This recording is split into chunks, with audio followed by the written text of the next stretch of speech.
स्वागत है एक बार फिर से सभी दर्शकों का सचनामा इंडिया प्लस न्यूज में। इस समय हम मुजफ्फरनगर में मौजूद हैं और हमारे साथ मीरापुर उपचुनाव को चर्चा करने के लिए मीरापुर से विधायक रह चुके और वर्तमान में सांसद चंदन चौहान जी मौजूद है।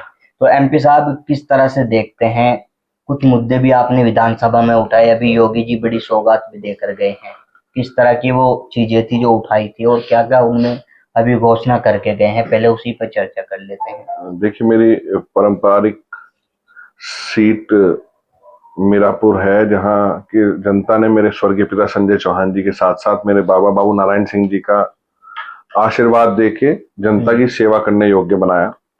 उनके देहांत के पश्चात इस सीट ने जितना सम्मान हो सकता था विश्वास के साथ हमेशा पूरा करने का काम किया।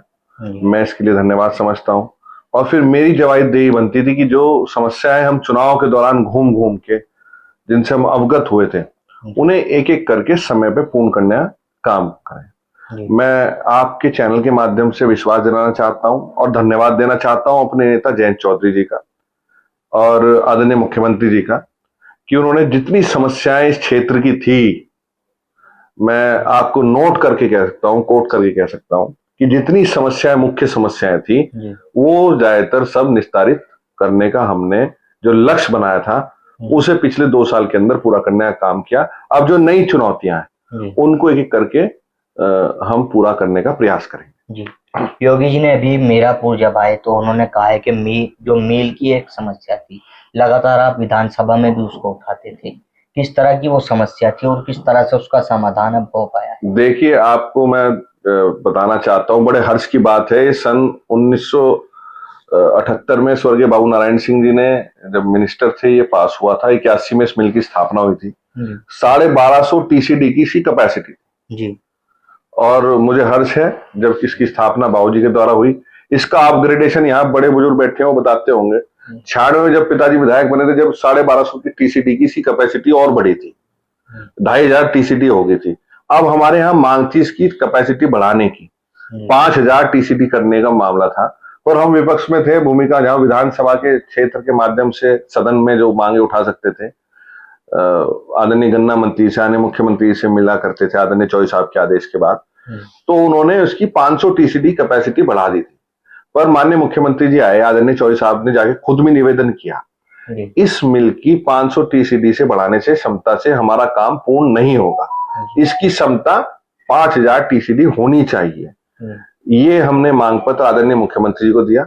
मैं आपको चैनल से माध्यम से आपको मैं अवगत कराना चाहता हूं, बड़े खुशी और हर्ष के साथ बताना चाहता हूं कि ये मांग भी हमारे माननीय मुख्यमंत्री जी ने स्वीकार कर ली। अब एक बड़ा प्लांट जो 5000 टीसीडी कैपेसिटी का होगा वो स्वीकृत हो चुका है और जल्दी उसके टेंडर प्रक्रिया पूरी करके उसका डीपीआर बना के और उसको जो है बनाने का काम अगले 1 से 1.5 वर्ष के अंदर, ईश्वर की शांति कृपा रही तो वो पूर्ण होकर ले जाएगा। एक हर बार चुनाव में वहां पे युवाओं की तरफ से एक बात आती थी कि खेलने के लिए कोई स्टेडियम नहीं है, यहाँ पे लगातार ये चर्चाएं रहती। युवाओं के रोजगार के लिए, युवाओं के खेलों के लिए मैं विश्वास दिलाना चाहता हूं।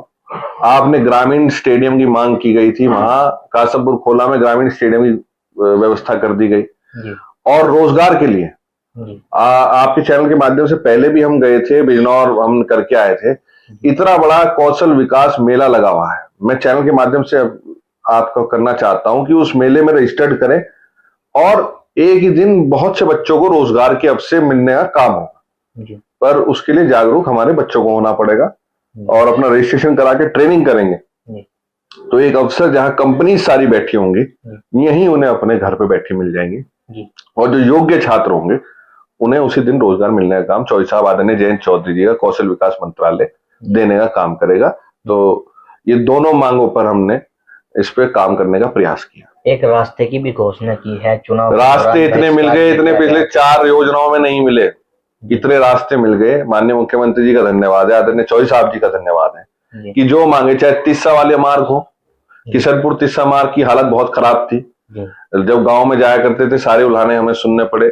मैं गांव वालों का धन्यवाद करता हूं कि उनका धैर्य का उसका लाभ हुआ। वो सड़क पे काम आपका 2-4 दिन में चलने वाला है, शायद शुरू भी हो गया होगा।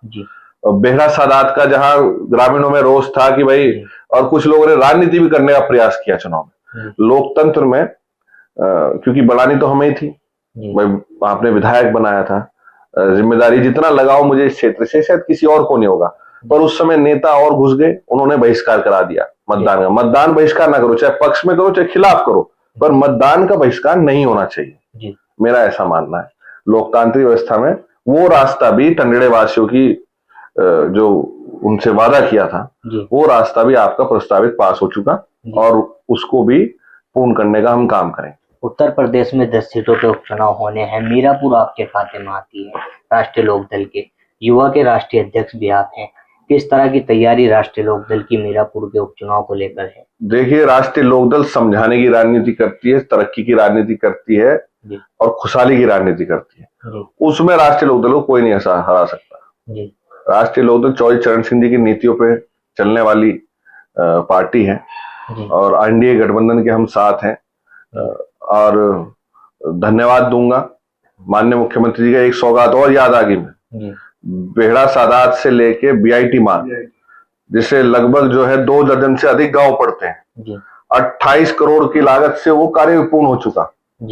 तो जब सौगात और तरक्की आती है, चौधरी साहब ने निवेदन किया था माननीय मुख्यमंत्री से, उनके माध्यम से हम लेके गए थे, उन्होंने बड़ी सौगात देने का काम करा मुख्यमंत्री ने, सरकार ने। तो जब हम सही काम करेंगे, सकारात्मक काम करेंगे, लोगों का सर्व समाज को जोड़ के आगे बढ़ने का काम करेंगे, तो निश्चित रूप से चौधरी चरण सिंह जी की और चौधरी अजीत सिंह जी की विचारधारा को हम आगे बढ़ाने का काम करेंगे। एक आपने सीएचसी की मांग उठाई थी, वो भी अभी सीएचसी भोपा समस्या थी। सीएचसी भोपा को हमने फर्स्ट रेफरल यूनिट, क्योंकि हमने आपने देखा होगा कि हमारे जो ग्रामीण अंचल की महिलाएं थी, कई बार डिलीवरीज नहीं हो पाती थी, वहां बच्चे बीमार होते थे, तो हमने वहां पे उसे फर्स्ट रेफरल यूनिट करा लिया। उससे ये लाभ होगा कि जो सुविधा हमें मुजफ्फरनगर जनपद में मिलती थी वो अब हमें भोपाल में मिल जाएगी। 30 बेड ऑक्सीजन युक्त जो है बेड्स होंगे, जहां सब सुविधाएं उपलब्ध होंगी, वो वहां प्रस्तावित था। उसे फर्स्ट रेफरल यूनिट होगी, वहां का इंफ्रास्ट्रक्चर बढ़ेगा, डॉक्टर्स अच्छे आएंगे और सुलभ जो है उपचार वहीं मिलने का काम होगा। तो मुझे आशा है कि जो स्वास्थ्य, शिक्षा, सड़कें और जितने वादे शुक्रताल में अविरल धारा लाने की बात हुई थी, उसको पूर्ण करने का काम किया। शुक्रताल विकास परिषद की जो बड़े बजट आपके आएंगे, जब शुक्रताल विकास परिषद में जितने संशोधन मैंने एज ए विधायक वहां दिए थे, उन प्रस्ताव को तुरंत सरकार ने मांग के उसको जो है अमली जामा पहनाने का काम किया। मैं इसके लिए धन्यवाद करना चाहता हूं। तो जितने वादे और लगभग जो विधायक निधि से और सांसद निधि से काम होने वाले थे, 95 गांव में से लगभग 63 गांव में हम काम करा चुके हैं।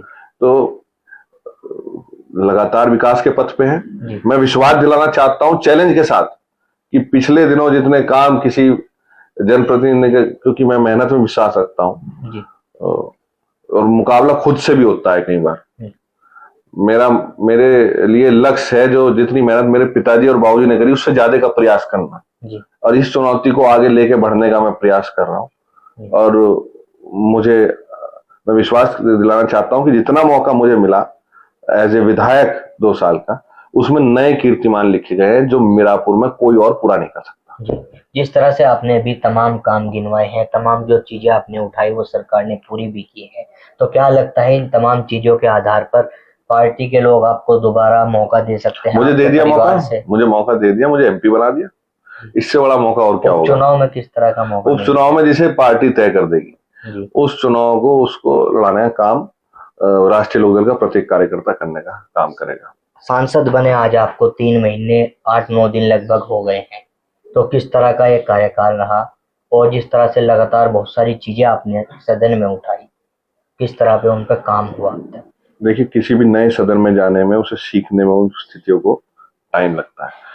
इलाका बड़ा है, सदन के दौरान और इलाके की समस्याओं को जानने में अभी और 3 महीने का समय लगेगा। मैंने बताया था 150 दिन मांगे थे मैंने, तो मुझे उम्मीद है कि क्षेत्र में, अब जैसे आज मैं हस्तिनापुर जा रहा हूँ, कल हमारा बिजनौर का दौरा है, कहीं कहीं जगह कटान की समस्या है और कहीं जगह हमारे तेंदुओं की समस्या है। तो चुनौतीपूर्ण विभाग है, चुनौतीपूर्ण जिम्मेदारी है। मैं आशा है, उम्मीद है कि जनता के बीच में रह के सबकी आकांक्षाएं पूरी करके इस क्षेत्र की प्रत्येक समस्या पे, चाहे हस्तिनापुर का विकास हो, विदुरकुटी का विकास हो, हमारे जो है कैसे हमारे सड़कें बेहतर हो, एक्सप्रेसवेज बढ़िया हो जो बिजनौर की कनेक्टिविटी बढ़ा सके, मेट्रो पहुंचे वहां पे, कैसे हमारे टाइगर रिजर्व के गेट्स उधर से खुले जिससे होटल स्टैब्लिश हो, हमारे यहाँ जो है अच्छा एटमॉस्फेयर बने टूरिज्म का। ये सारी चिंताएं इन पे काम करेंगे एक एक करके, जनता का साथ मिलेगा, आशीर्वाद मिलेगा तो और मेहनत करेंगे। जैसे अभी आपने मीरापुर की तमाम समस्याएं गिनाए, उनका समाधान भी बताया, तो बिजनौर के अब आप सांसद हैं, लगातार जनता के बीच हैं, किस तरह की चीजें सामने आ रही हैं, किस तरह के विकास कार्य की बिजनौर को जरूरत है? बिजनौर में जैसे मैंने बताया कि हमारी सड़कें बेटर हो, हम नितिन गडकरी जी से मिले थे, हमने कहा था कि ये सड़क निर्माण कार्य जल्द से जल्द मीरापुर से और हमारा बिजनौर का पूर्ण कर लिया जाए। उस पे काम की स्पीड आप देख सकते हैं, आप तुरंत बढ़ी हुई मिलेगी। और जितने अभी वैकल्पिक व्यवस्था के रूप में हम सड़क को बेहतर बना सकते थे, हम उसे कराने का काम किया। रेलवे मिनिस्टर जी से जो हमारी मांग थी, दौराला से हस्तिनापुर जो बिजनौर को जोड़ने वाली हमारी रेलवे लाइन है, उसके लिए हम मेहनत करने के लिए तैयार हैं। बड़ा प्रोजेक्ट है वो भी 2,500 करोड़ का। तो मुझे आशा है जनता का सहयोग आशीर्वाद मिलेगा, क्योंकि हमें ऐसा तो है नहीं कि दिल्ली दिल्ली रहना है, हमें क्षेत्र में भी रहना है। तो जब यहाँ और वहां का एक समन्वय बना के बिजनौर में, मुजफ्फरनगर में, हस्तिनापुर में और दिल्ली के बीच समन्वय बनेगा, तो ये सारी योजनाएं आपको देखने को अगले 2-3 वर्ष के अंदर मिलेगी। अभी सांसद बनने के बाद आपने मीरापुर से एक नई शुरुआत की, आप अलग अलग नगर पंचायत में जा रहे हैं, जनता दरबार लगाकर तुरंत समस्या का समाधान कराने जो प्रयास आपने किया, कुछ नेता उसकी कॉपी कर रहे हैं, उन्होंने भी शुरुआत कर दी है, तो क्या संदेश देना राजनीति किस तरह से वो बेहतर कॉपी कर सकते? राजनीति में सकारात्मक कंपटीशन होना चाहिए, जनता को लाभ मिलेगा। हम मेहनत करेंगे, हम और कुछ नया सोच के आएंगे। अब माना जा रहा है कि आपने जो सोए हुए नेता थे उनको जगा दिया है, उनको चार्ज कर दिया है, वो भी पूरे मैं तो मानता हूँ मेरे से सब नेता बड़े हैं और सब बहुत मेहनती है और सब बहुत ऊर्जावान है। मैं तो अभी उनसे ही सीख रहा हूँ, पर मेरा जनता के बीच रहते हैं तो सुझाव आते हैं। मुझे आशा है कि हम इस चीज को आगे बढ़ाने का काम करेंगे और प्रत्येक जनपद की जितनी नगर पंचायत नगर पालिका है, क्योंकि टाउन एरिया में बड़ा लोग रहती है हमारी आबादी, उनकी समस्या हमें जानना जरूरी है। और कोशिश करेंगे प्रत्येक दिन 4 से 5 गांव हम रोज खुद जाके धन्यवाद करके आए। एमपी साहब बहुत बहुत धन्यवाद कीमती समय देने के लिए। बहुत बहुत